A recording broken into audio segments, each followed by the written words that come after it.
para explorar a Amazônia mantendo a floresta de pé. Ela pode trazer riqueza para a gente e bem-estar sem ser destruída. É muito mais inteligente isso e traz um retorno muito maior. Pois é, eu queria falar aqui alguns dos deputados que são contra, né, que são a favor da MP, que acham que tem que acontecer. Eles me responderam da seguinte maneira, deixa eu tentar lembrar, não vou lembrar exatamente o que falaram, mas basicamente eles estavam falando que... Deixa eu organizar, ok. Porque a minha explicação para eles foi a seguinte: a Amazônia chegou no seu limite de desmatamento, chegou no seu limite de exploração. Existe um momento que não tem mais como você agradar os dois lados, o povo e a Amazônia, o povo e a natureza. E o que é uma coisa que não tem volta? É o nosso meio ambiente. Se a gente acabe com ele, não tem volta. A gente destruindo esse ecossistema e o nosso clima e etc., não tem volta, é irreversível. Já o povo, a gente consegue encontrar novas maneiras de realocar essas profissões, de realocar, reposicionar essas pessoas. Os pequenos trabalham com isso, etc. Então, ou as grandes empresas, vamos diminuir.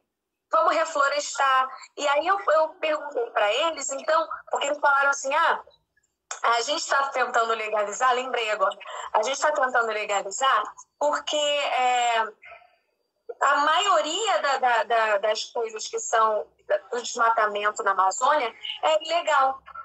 E aí acaba que os legalizados, que os que são autorizados, desmatam muito menos do que os que são ilegais. E aí eu perguntei para ele se não faria, então, mais sentido, ao invés de você tentar legalizar esse tipo de coisa, você aumentar a fiscalização?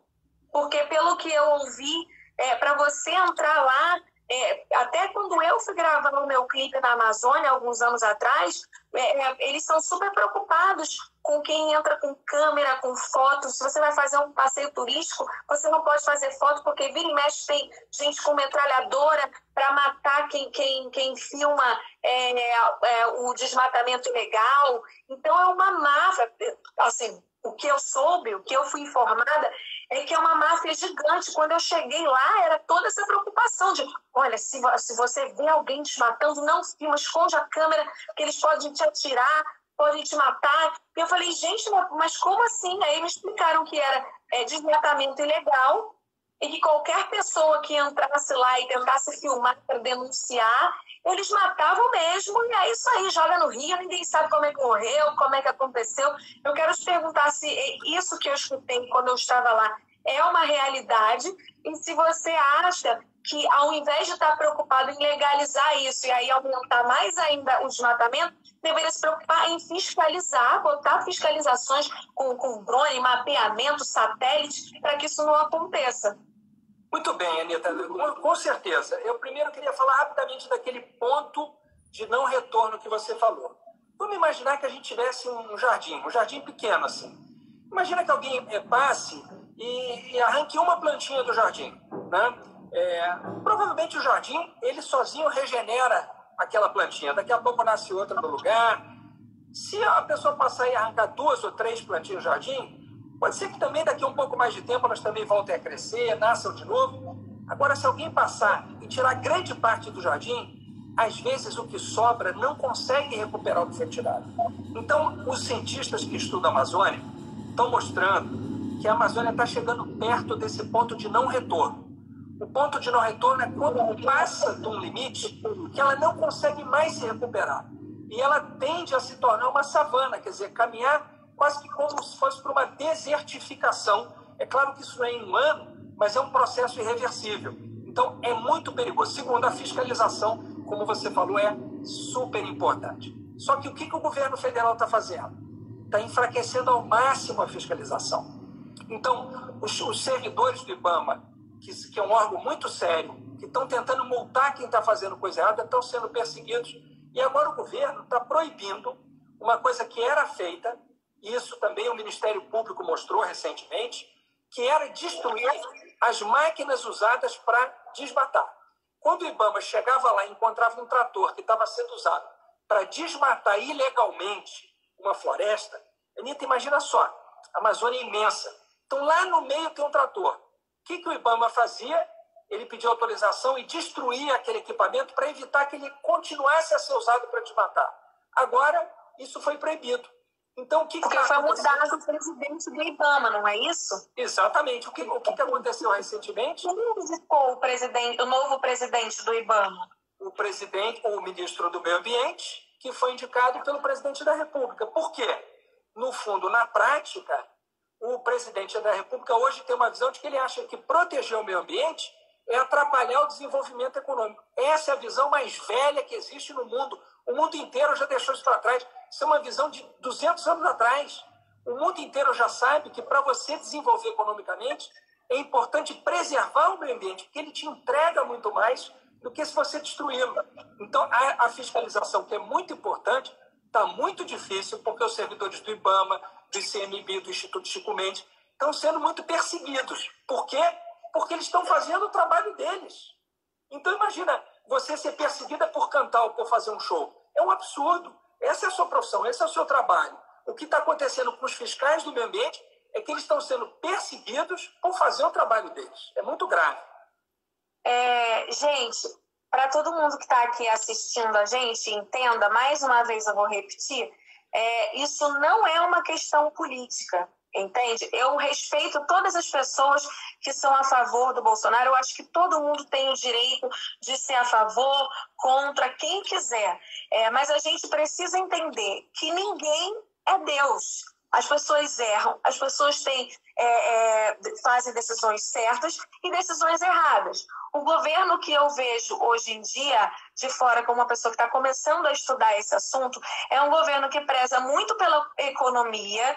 Ok, o Brasil foi muito roubado durante muitos anos.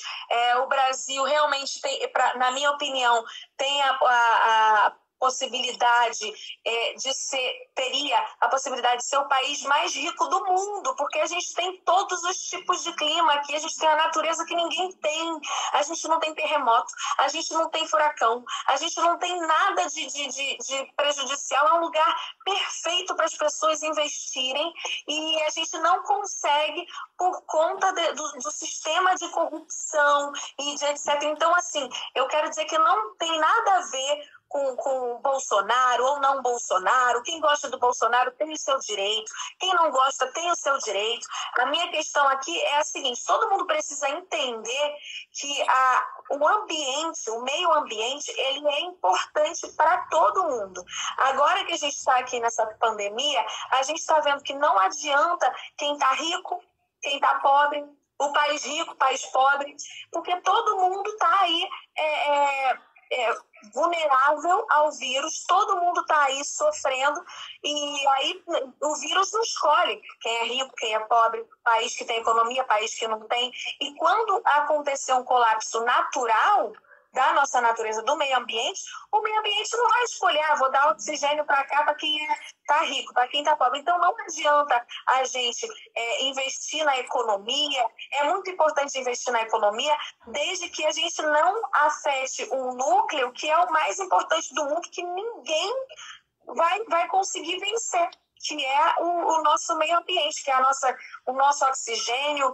Ninguém vive sem oxigênio. Então, a visão que eu tenho de hoje é que o governo que está aí hoje no comando do poder, ele está visando muito a economia do nosso país para melhorar na questão financeira e colocar o Brasil de volta num bom posicionamento econômico. Porém, eles não entendem a importância da proteção animal, da conscientização do meio ambiente. E aí sempre são feitos discursos pesados em relação ao meio ambiente, um desleixo, né, da importância do verde, da planta, do bicho, né, como essa coisa da caça, que agora é considerado um esporte, etc. E eles não entendem que tudo isso, Deus, quando fez o mundo, ele fez perfeito para que o ecossistema funcione em harmonia. E a gente não pode se meter. E aí, uma outra justificativa que eu recebi dos mesmos deputados, eles me falaram que não tem como pensar na natureza sem prejudicar a população. E não tem como pensar na população sem prejudicar a natureza, que alguém tem que perder e aí teria que encontrar um meio termo. A minha resposta foi que a natureza é irreversível, o dano que a gente causa à natureza.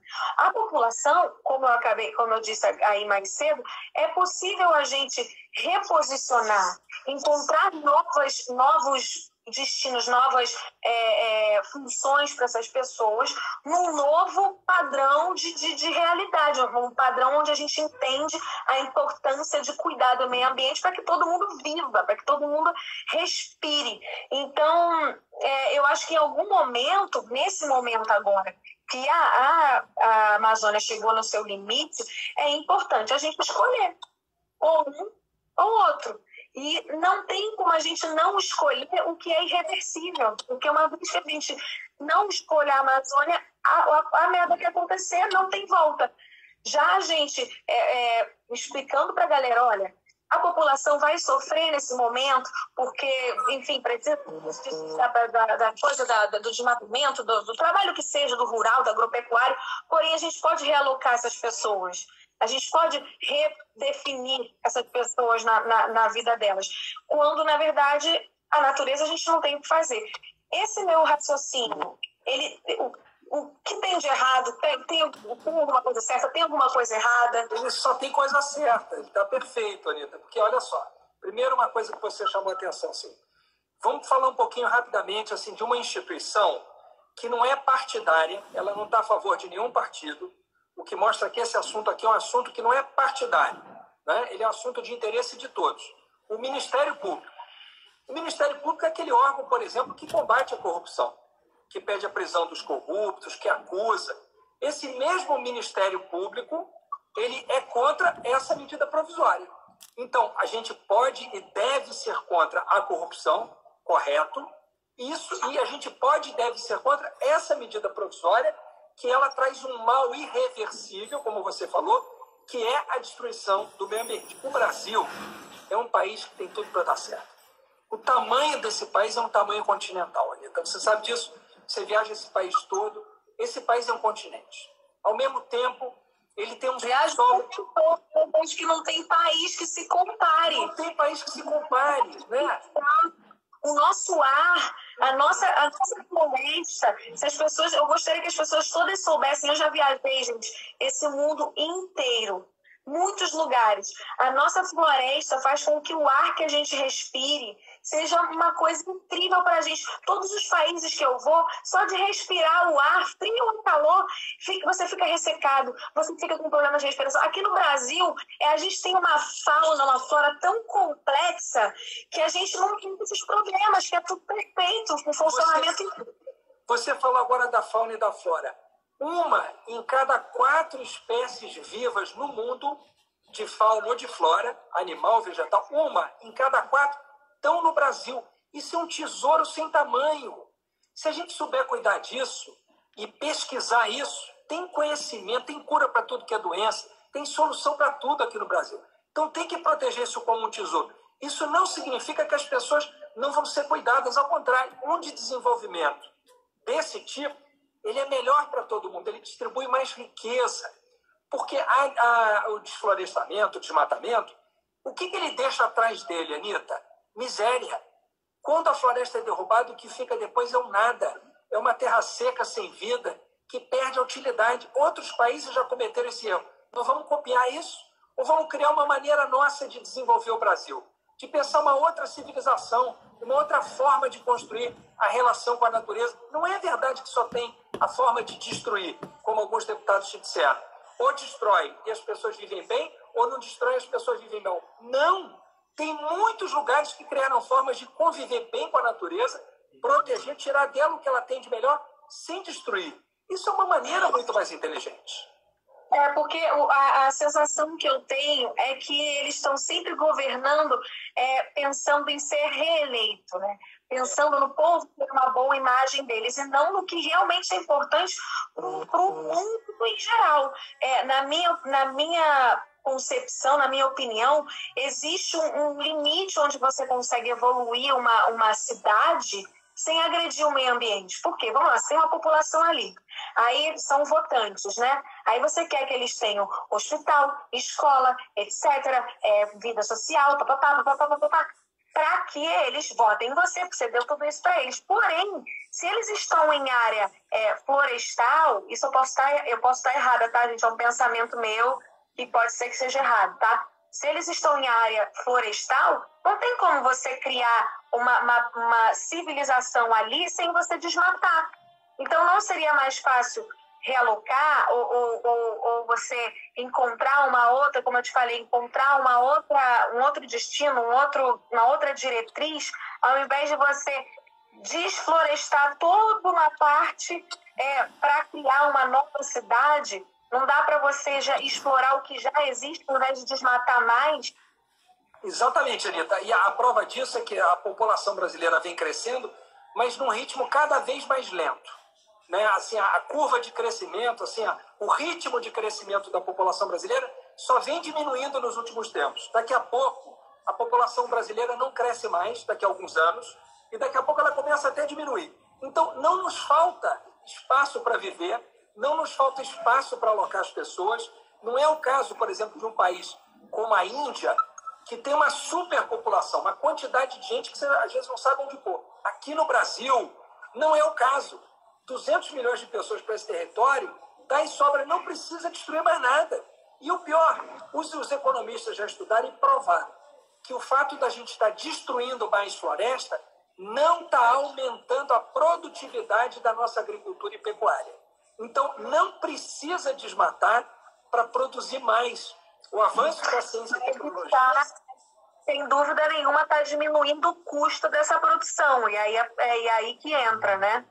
Na verdade, não é nem o custo dessa produção. Eu acho que são os ganhos imediatos desse desmatamento. Tipo a venda de madeira, a venda de garimpo. Porque, às vezes, o gado ele é a desculpa para desmatar.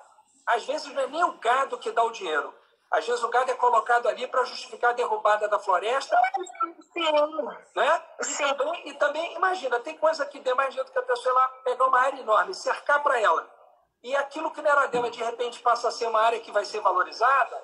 Só que acontece que isso está sendo feito às custas de todo mundo. Todo mundo está pagando o preço porque a floresta que a gente perde é de todos nós. Né? Quer dizer, prejudica a vida da gente. Né? Então tem que encontrar outras maneiras. E tem vários países que já fizeram isso. A gente tem grandes cientistas no Brasil. O Brasil exporta pesquisadores. Tem físicos, bioquímicos, biólogos, sabe, que estão em outros países porque são gênios e não tiveram condição de pesquisar aqui. Tem que incentivar a ciência. Eu tenho uma pergunta para você. É verdade, não sei, tá, gente? Escutei novamente, galera. Tudo que eu estou perguntando e falando aqui, eu estou tirando minhas dúvidas, colocando o que eu tenho na cabeça e sair vendo se é verdade ou não, se eu estou coerente com o que eu estou pensando. É verdade que existe uma grande bancada ruralista, uma grande quantidade de representantes rurais na Câmara? Sim, é verdade. Tem algo em torno... Na Câmara, né, dos Deputados, tem 513 deputados no total. Desses, algo em torno de 150 a 200 deputados representam os ruralistas. Mais ou menos 150 a 200. Pois é, e aí seria muito, na minha opinião, é muito injusto que a gente tenha na Câmara, e por isso é importante, galera, que vocês anotem essas pessoas, principalmente nesses momentos aí que a gente vive de crise, de problema aqui e acolá, anotem quem são os deputados, porque é muito complicado a gente ter em maior quantidade na Câmara representatividade de uma bancada específica que é a ruralista, que é quem lucra com isso, né? Quem tem os seus ganhos, etc., que talvez sejam pessoas que nem tenham noção da importância de você preservar o meio ambiente. Aí que tá, isso aqui me chama a atenção. Eu já disse isso para eles nos debates que eu faço com eles lá. Veja bem, se você desmata e se isso afeta as chuvas no Brasil, o desmatamento ele atrapalha a agricultura. É uma visão de curto prazo. Você derruba hoje a floresta, parece que você se deu bem. Porque, em tese, você tem mais... parece que você tem mais terra para plantar. Tudo bem, você pode até ter num primeiro momento. Mas essa terra vai produzir menos ali na frente. Por quê? Porque se não chover, você não consegue produzir. Se não tiver chuva, não tem planta. Então, e o desmatamento muda a chuva. Então, na verdade, é uma visão ultrapassada, velha, de que ou você tem agricultura ou você tem o meio ambiente. Não, amigo. Se você não tiver floresta, não tem agricultura. Porque não tem chuva. Não tem os rios voadores, não tem todo esse regime de irrigação que depende da floresta. Então, se o mundo... Para mim, parece muito que é uma galera que entende muito do seu negócio, mas não entende de todo o ecossistema e de como isso interfere no meio ambiente, no clima do nosso país e do mundo inteiro, né? Por isso que é uma questão que preocupa todo mundo. Agora, o que eu queria te perguntar é se você não acha... eu viajo muito, como eu acabei de falar, né? E eu fui para alguns países na minha tour do ano passado da Europa, onde eu vi muita coisa, países bem evoluídos, e eu vi muita coisa de sustentabilidade, reutilização, a energia, por exemplo, no aeroporto, por exemplo, as tomadas eram feitas, a energia, você queria carregar seu celular, você pedalava a bicicleta e essa era a energia que ia carregar o seu celular. Então, são países, eu vi várias iniciativas de incentivo desse tipo de coisa, porque são pessoas que estão mais à frente, né, à toa que estão aí mais evoluídos, alguns deles até estão combatendo melhor o coronavírus, um dos países que mais com mais eficiência no combate, né? São um desses que eu vi um super investimento nisso, da reutilização, da sustentabilidade. Você não acha que, ao invés de estar aí preocupado em como fazer para desmatar de maneira legal, etc., eles deveriam estar fazendo políticas de incentivo para as empresas, por exemplo, as empresas que precisam de madeireiras, etc., a gente vai te dar um incentivo fiscal se você, ao invés de desmatar, pegar madeiras já utilizadas, fazer porque é mais trabalhoso, viu, gente? Todo mundo deixa de ganhar. Eu já falei em alguns stories meus que a minha própria bebida, eu tenho uma bebida, e a gente parou a produção, diminuiu porque eu percebi que aquele plástico não era um plástico fácil de se reciclar. E a gente está trabalhando agora em novas embalagens que são biodegradáveis e também políticas que estimulem as pessoas a pensar na importância de devolver isso, da gente reutilizar. Então, será que se a gente fizesse um incentivo fiscal para as empresas, as madeireiras, etc., já ao invés de desmatar, pegar novas coisas já utilizadas, coisas velhas, que não estão usando mais, então quanto de madeira a gente não deve ter por aí que já foi usada e ninguém usa mais e está aí encalhada? E com certeza, pela quantidade de gente que existe nesse país grandão, a gente conseguiria uma quantidade considerável de produto, de matéria-prima. Eu acho que, se eu estiver errada, novamente me fala, se a gente faz uma política de incentivo a essas empresas, como existe aí no fisco, né, se eles ajudarem alguma ONG, etc., então, aí eles podem deduzir. Se a gente faz esse tipo de coisa no fisco, de falar, olha, vocês reutilizam, eu quero que a maioria seja reutilizada, e aí você não vai desmatar, e etc. e tal, a gente não consegue diminuir, porque eu acho que agora o preocupante mesmo é entender que a floresta está acabando. Se a gente for usar, vai acabar a floresta, vai acabar muito pra gente, né? Vai acabar a natureza, oxigênio, tudo. Não seria o caso de, ao invés de ficar brigando numa MP absurda dessa, de estar lá nesse lugar completamente criminoso, você estimular, porque para que as pessoas pensem positivamente, eu sinto muito que é uma coisa sempre negativa, sempre uma briga, e ao invés de ser uma coisa positiva, vamos incentivar as empresas X, Y, Z a se importarem com isso. O que você acha? Eu acho que você tem toda a razão, e assim, eu tenho falado lá na Câmara com os colegas que eu tenho, que a gente devia estar nesse momento de pandemia pensando como é que poderia ser o Brasil pós-pandemia, né? Teve uma frase, Anitta, que foi pichada lá no metrô de Hong Kong sobre o que será o mundo depois dessa pandemia. Então, perguntaram assim, a pichação era mais ou menos assim: será que o mundo vai voltar ao normal depois da pandemia? Aí o cara que pichou respondeu a pergunta. Assim, espero que não, porque o normal era o problema. Então, exatamente o que você está falando. Esse mundo, essa forma da gente viver, ela é um problema. Por quê? Porque ela destrói o planeta. A gente tem que criar outras formas de viver. Incentivar outros hábitos, outra economia, incentivos fiscais para quem não polui, para quem recicla, estimular aqueles trabalhadores que trabalham em reciclagem, mudar os hábitos de consumo da gente, a nossa maneira de viver, a nossa maneira de gastar, a nossa maneira de consumir, pensar sobre o lixo que a gente produz, sabe? Mudar o pensamento da gente para pensar um novo normal, um outro mundo, um outro Brasil, uma outra forma de viver e de lidar com a natureza, para se tornar a civilização do futuro que o Brasil tem a vocação de ser, com esse povo maravilhoso, inteligente, generoso, criativo. O brasileiro é muito inteligente. Então, eu acho que sim, tanto em impostos, quanto também em mudanças pessoais da vida da gente. Agora, isso é que o Congresso devia estar fazendo agora. Em vez de ficar olhando para o velho, criar um novo. Olhar o que outros planetas estão fazendo. Outros países, desculpe, no planeta estão fazendo. Você estava falando das suas viagens, do que você observa lá fora. A gente devia estar fazendo isso agora, o Congresso Nacional discutindo quais são bons exemplos de outros países. Outros países que estão criando outras formas de gerenciar a sua economia, criando outros tipos de emprego. Metade das profissões que vão existir daqui a 10 anos ainda não foram criadas, vão ser inventadas nos próximos 10 anos. Por que o Brasil não sai na frente? Por que a gente não está pensando nisso?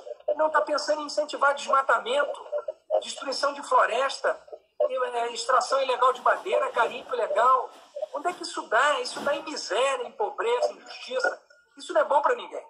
Então, eu estou totalmente de acordo com você. Pensar uma outra forma de usar os impostos, incentivos fiscais, e uma outra forma da gente agir como consumidor, como pessoa. O que eu posso fazer? Qual é a contribuição que eu posso dar que ajuda o país a mudar e criar esse novo normal, esse Brasil do futuro, que tem lugar para todo mundo, entendeu? Independente da opinião, de o que se prefira ou não, fazer um país que junte todo mundo em torno da proteção dessa riqueza que é nossa. Uma outra coisa que eu queria falar aqui e perguntar, etc., e a gente debater, existe também a questão, além do ruralista, né, agropecuária, criação de gado. Hoje em dia, no Brasil, existe mais gado do que gente. Existe mais gado do que gente. Eu estava estudando isso hoje para eu poder me meter nesse assunto, e eu vi que existe mais cabeça de gado que cabeça de pessoa.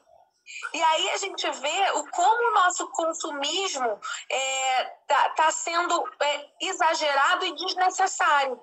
Porque não seria mais, então... e aí acontece isso, né? Você vai, compra, tem aí churrascarias, restaurantes, vai tudo. Tudo que a gente tem oferecido de maneira exagerada, né? Tudo tem muito, tudo é muito. Aí a gente joga tudo fora.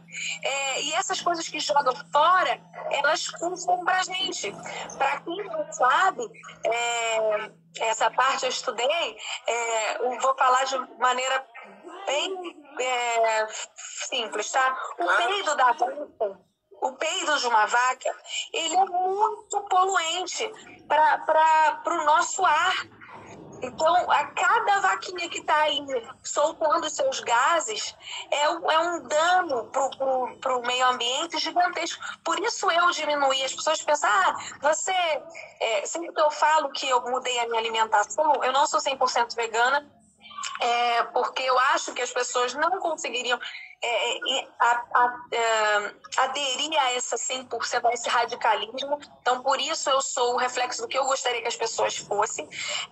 Mas eu acho que deveria existir um incentivo, por exemplo, para se criar a quantidade de cabeça de gado que se cria hoje, se gasta uma quantidade de água que, se essas empresas estivessem pagando toda essa água no valor que realmente essa água merecia ser paga, deve ser paga, a carne não seria nesse valor.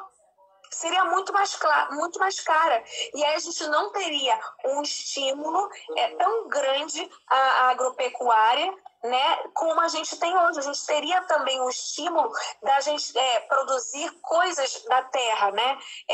Os alimentos que hoje são usados para alimentar o boi, a vaca e etc., eles poderiam alimentar a gente por muito tempo.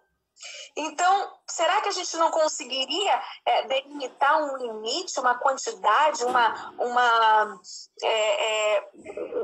razão, né? Usar com a cabeça, com a razão, o quanto realmente é necessário? Vamos produzir com consciência. Será que não seria melhor, então, a gente fiscalizar a quantidade que está sendo produzido, a quantidade que está sendo vendido? É difícil as mudanças porque as pessoas estão acostumadas com o tipo de vida. Mas é difícil, mas nenhuma mudança é fácil. A partir do momento que a gente vai aplicando, a gente consegue mudar. E aí a gente conseguiria diminuir a quantidade de desmatamento, melhorar a condição do nosso ar, do nosso clima e etc. Seria possível isso? Ser criado?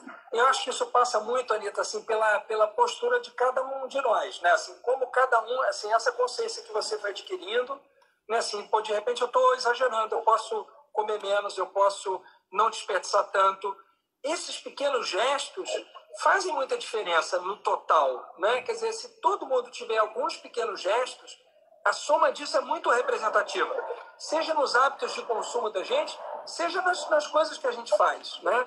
Pequenas coisas, às vezes, que fazem muita diferença com o lixo que a gente usa, com a água da casa da gente, com a quantidade de plástico que a gente